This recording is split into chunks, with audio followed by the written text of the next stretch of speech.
ধুস, কিছুই হবে না, প্রতিবাদ করে লাভ নেই, ও ফালতু সময় নষ্ট, কোনো আশার আলো দেখা যাচ্ছে না, এতদিন হয়ে গেল বিচার ব্যবস্থার উপর কোনো আস্থা রাখা যাচ্ছে না, ও কদিন পর আবার সব বন্ধ হয়ে যাবে।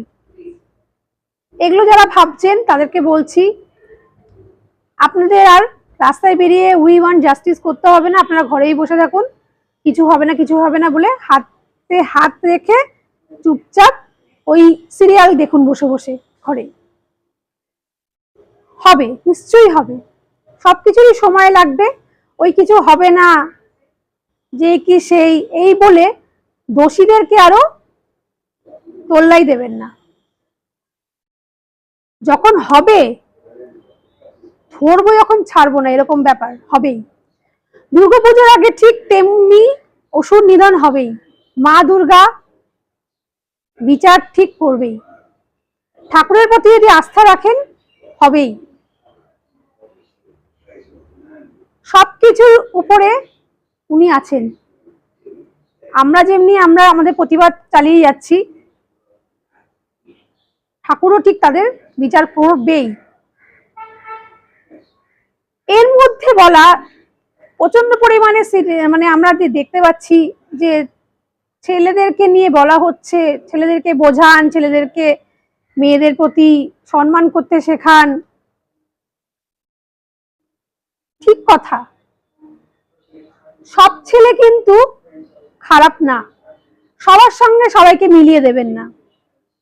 যেমনি এক বস্তা আলুর মধ্যে 2-3টে পচা থাকেই, সেই পচাগুলোকেই সরাতে হবে, আর যদি পচাটাকে রেখে দেওয়া হয় পুরো বস্তাটাই পচে যাবে, এটা আমাদের ধারণা, আমরা ভাবি, তাই আমরা পচা আলুগুলোকে সরিয়ে দিই। তাই বলে বারে বারে ইঙ্গিত করতে হবে না যে ছেলেদেরকে যে তোরা সাবধান হ, তোরা মেয়েদের সম্মান কর, মেয়েদের অসম্মান করবি না, এইসব কিছু। এর মাঝখান দিয়ে অনেক দুর্বিনীত মেয়েরা আছে যারা বেশি উপরে উঠে যাচ্ছে, যারা বাবা মার কথা তো শোনেই না, আর বাবা মার কথা এখানে শোনে না তো বাইরের লোকের কথা শুনবে কেন? ঔদ্ধত্যপনা প্রচন্ড পরিমাণে যারা করে বেড়ায়, আমার চোখের সামনে এরকম ঘরের লক্ষ্মী মেয়ে বাইরে বেরোলেই একদম সে চামুন্ডা হয়ে যায়, এতখানি ঢাকা জামা পরে বেরিয়েছে বাড়ির থেকে, ঠিক রাস্তা দিয়ে বেরিয়ে গিয়ে একটু বাড়ির একটুখানি দূরে গিয়েই সঙ্গে সঙ্গে টপটা খুলে নিয়ে স্লিভলেস সরু এরকমও দেখা আছে। তার মানে যারা বাড়িতে এরকম দেখাচ্ছে যে কিচ্ছু জানে না, কিচ্ছু শোনে না, তারা কিন্তু রাস্তায় বেরিয়ে ওরকম করে বেরোচ্ছে, তাদের বাবা মা কিন্তু টু শব্দও পায় না।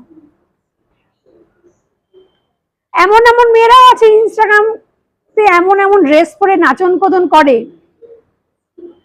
যাদের মা বাবা বা আত্মীয় স্বজন ইনস্টাগ্রামে থাকলে তাদেরকে স্ট্রিক্টলি তাদেরকে অ্যাড করেনি, ফলো করেনি, ব্লক করে রেখে দিয়েছে যেন তারা দেখতে না পারে। কিন্তু খবর কি যায় না, খবর কি ছড়ায় না? সবই ছড়ায়। বাবা মা চোখ বন্ধ করে হলেও কিছু বিশ্বাস করে, আমার মেয়ে করতেই পারে না, আমার মেয়ে হতেই পারে না, এরকম অনেক মহিলারাই আছেন, অনেক বাবারাই আছেন, তাদের ছেলে মেয়েদের প্রচন্ড পরিমাণে আশকারা দিয়ে মাথায় তুলে রাখেন।